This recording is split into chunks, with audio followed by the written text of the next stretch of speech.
भोजपुरी की मशहूर गायिका देवी ने उस सोच को तोड़ दिया है जो समाज औरतों की जिंदगी को सिर्फ शादी और परिवार से जोड़कर देखता है। देवी ने बिना शादी किए ही मां बनने का साहसिक फैसला लिया है। रिपोर्ट के मुताबिक देवी ने जर्मनी के स्पर्म बैंक तकनीक की मदद से गर्भधारण किया।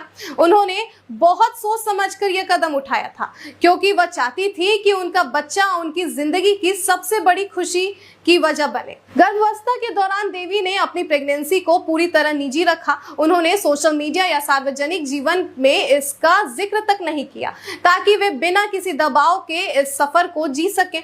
कुछ महीनों बाद जब समय आया तो देवी ने ऋषिकेश के एम्स अस्पताल को चुना, जहां उन्होंने एक स्वस्थ बच्चे को जन्म दिया। अस्पताल के अधिकारियों ने पुष्टि की कि यह गर्भधारण स्पर्म डोनर तकनीक से हुआ था।